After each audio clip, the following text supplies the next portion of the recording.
40 دن تک مسلسل اللہ کی عبادت میں مصروف رہتے ہیں۔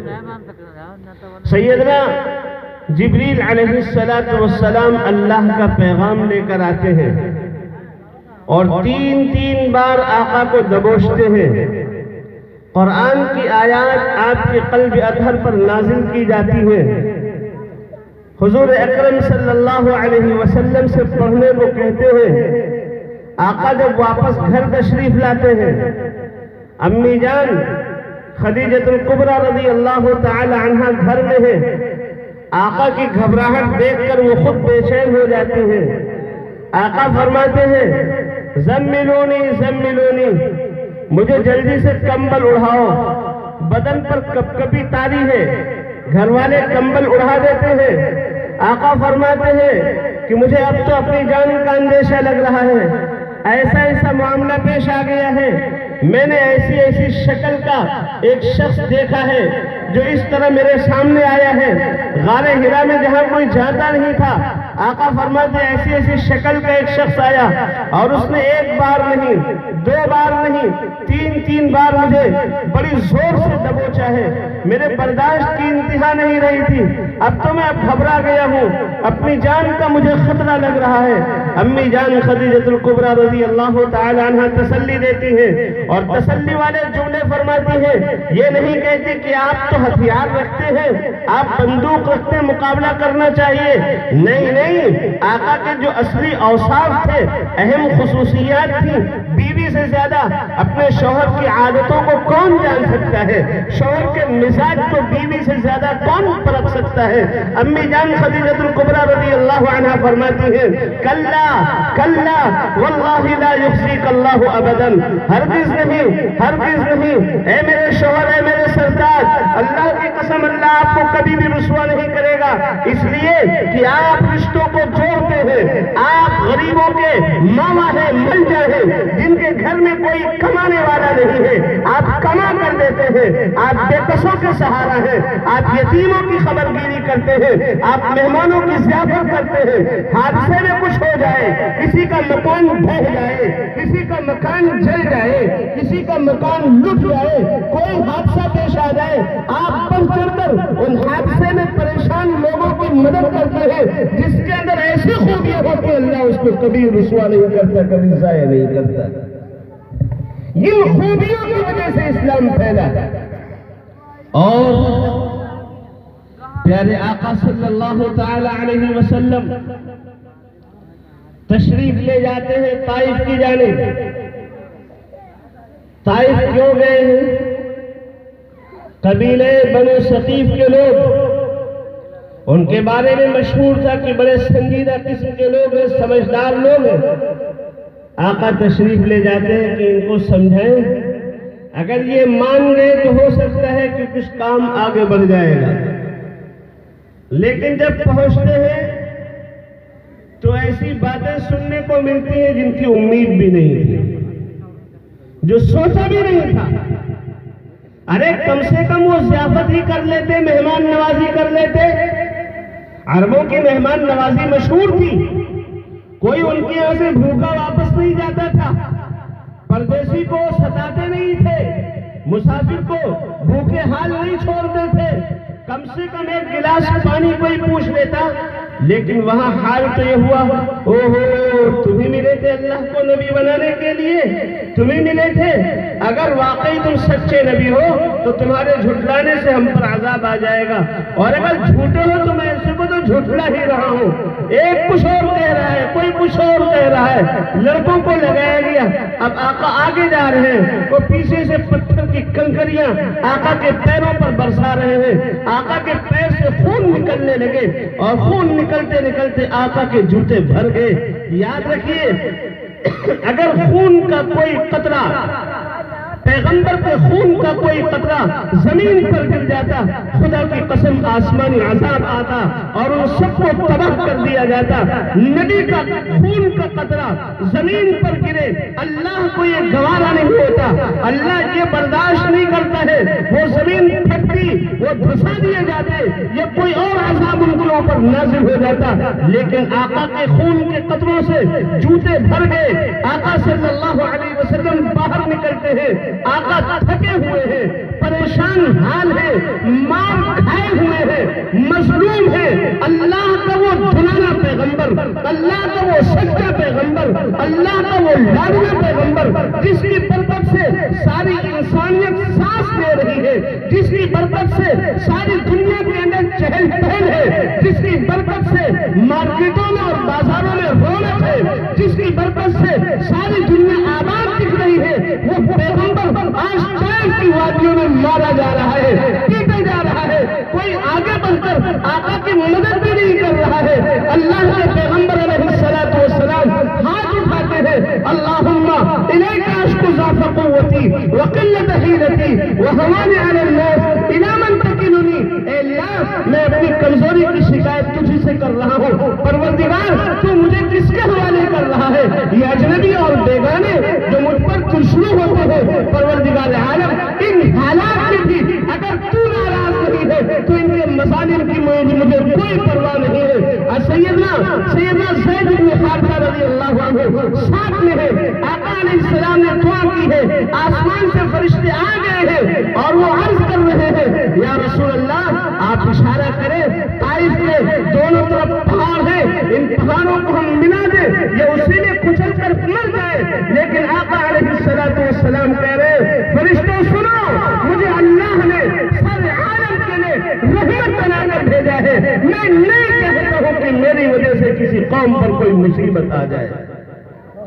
ان اخلاق اور ان اچھائیوں سے دین پھیلا ہے، لیکن اگر کوئی مارنے ہی آ جائے تو کیا بچانا بھی اپنے آپ کو ظلم ہے؟ بچانا بھی اپنے آپ کو ظلم ہے۔ لیکن سنو مسلمانوں، اور بھی اللہ کے نبی کے اخلاق کی کہانی۔ کون لوگ تھے بدر میں؟ وہ جو خون کے پیاسے تھے، جو جان کے بھوکے تھے، جانوروں سے زیادہ بدتر تھے، وہ آئے تھے نبی کا خون پینے کے لیے، نعوذ باللہ ثم نعوذ باللہ، نبی کے دیوانوں کا خون پینے کے لیے۔ لیکن جب ان کو قید کر لیا گیا، ہم اور آپ ہوتے تو کیا کرتے ان کے ساتھ؟ ہم اور آپ کیا سوچتے ان کے بارے میں؟ اس لیے کہ ننگی تلواریں لہراتے ہوئے ان کو پکڑا گیا تھا۔ یہ تو ہمارے گردن پر چلانا چاہ رہے تھے، بلکہ ہاتھ اٹھا دیا تھا اور ہم نے ان کو گرفت میں لیا تھا۔ پیارے آقا صلی اللہ تعالی علیہ وسلم سمجھا رہے ہیں ان کو، صحابہ کرام کو، لوگوں سنو، یہ سب مہمان ہیں تمہارے، اللہ نے تمہارے تسلط میں، تمہارے اختیار میں انہیں دے دیا ہے۔ سنو، کوئی بھوکا نہ سوئے، ان میں سے کوئی بھوکا نہ سوئے۔ آقا کی تعلیمات کا اثر کیا ہوتا ہے؟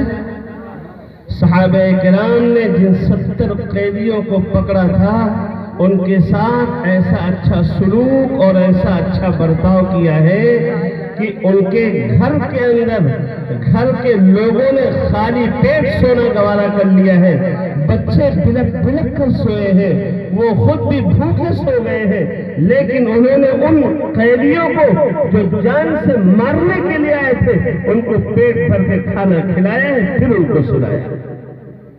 یہ تھے اخلاق۔ اور اسی پس منظر میں آپ کے سامنے عرض کریں، 1 سال کے بعد میں 1 سال کے بعد میں غزوہ احد پیش آتا ہے۔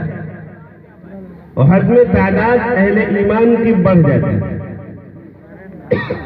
پہلے تو 1000 کا لشکر گیا اور پھر اس میں سے 300 واپس آ کے 700 ہیں موجود. لیکن 700 نے اللہ کے نبی علیہ السلام کی ہدایات کو جب تک سامنے رکھا